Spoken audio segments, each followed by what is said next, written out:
But yeah, you guys, it's just about focusing on Sherelle. I'm not thinking about anything else right now but God at this point in my life. One thing I'm not gonna do is go back to this emotional state because I don't like that side of me. I don't like the crying every day, the emotional state, beating myself up, feeling the way I've been feeling. And if I had really zoned in on God like I was supposed to, I wouldn't even be in that state of mind.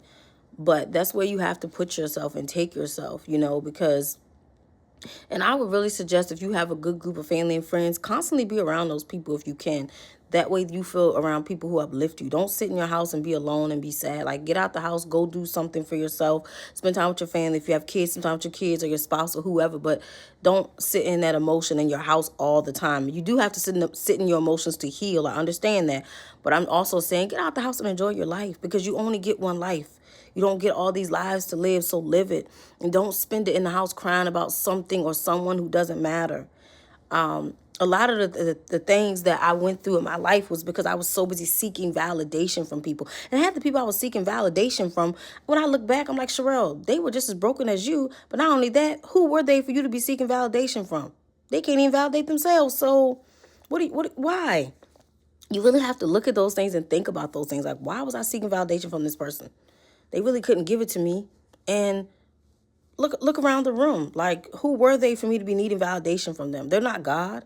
Like, why was I putting so much of my energy and so much of myself into men who literally could not validate me?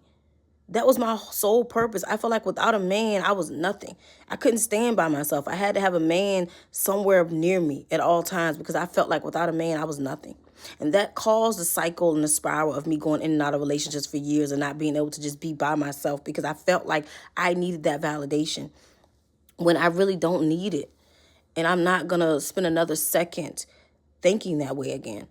I would so much rather my relationship be sent from God than me just jumping into something just because I don't want to be by myself. You see what I'm saying? So that's why I said I want y'all just really zone in on God. Lean on him. Zone in on God, y'all. When I say this, I say this so much because I feel like once you do that, everything will change. You won't think about all this outside stuff.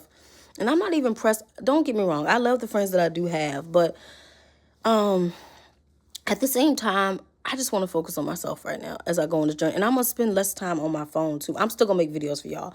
But when I say less time on my phone, as humans, we get so glued to our phones sometimes. We forget there's a real world out there, So I'm going to try to just really focus on me, focus on God, and focus on the things that are happening in my life and not look at the negative aspects. So y'all do the same, okay? Stay focused, zone, and really, love yourself.